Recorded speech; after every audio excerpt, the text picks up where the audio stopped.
Here we are at Camas High School for our Week 9 GSHL Football.com Player of the Week. We were out here in Week 1 with Mr. Zack Marshall. He had another big game, championship game on the line with Kelso. Game was a little closer than he thought, but you ended up with 28 carries for 182 yards, 6 catches for 50-something, 39-yard touchdown run towards him there, a lot of big runs. What was the game like? I mean, you got bang touchdown.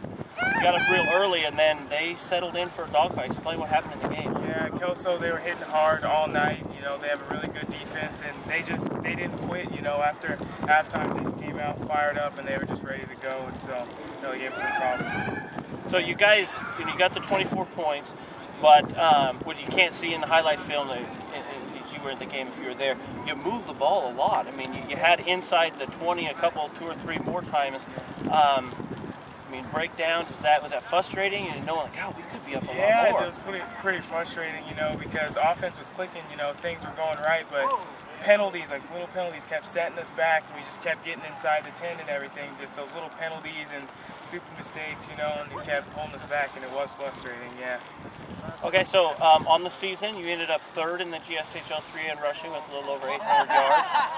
You had 14 rushing touchdowns. So what does that mean? Did you think coming into this year you'd have numbers like that, or what did you think? No, not so much. You know, I didn't think I'd have, you know, that good numbers. I was just hoping I could come out, you know, contribute to the team, but it was nice to get those numbers, you know, alongside helping my team.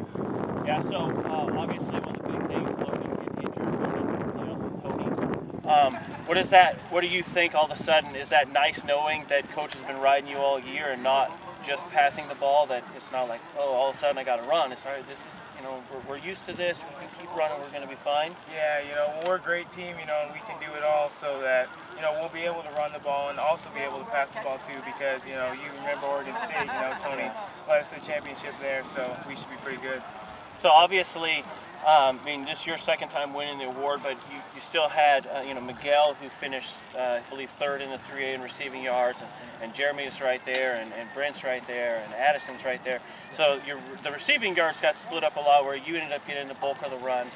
What does that mean as you head into hoping to make a deep playoff run here, to have so many guys that you can distribute the ball to as an offense? Well, it's great because, you know, we don't have to rely on a single guy or, you know, 1 or 2 guys, but we have 5 and 6 guys, and either one of them, you know, can make a big play and get us those yards and those touchdowns that we need, you know, when the game is close and crucial.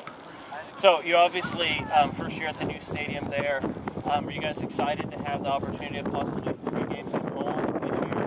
We were really excited when we found that out because, you know, that's just great for us to have.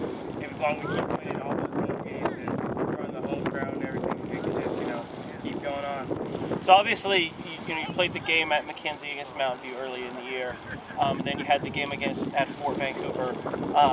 You know, in those atmospheres, describe what is the atmosphere like at the new stadium. I mean, I remember I was there like in the second week, and you hear people talking about, geez, did they make it big enough? I mean, they made it bigger, but there's still no place for people to sit.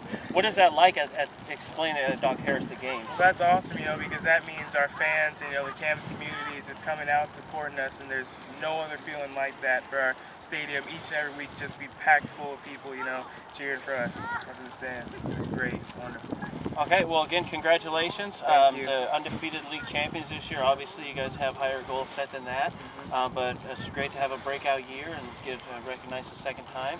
Here's Zack Marshall again, our Week 9 GSHL Football.com Player of the Week.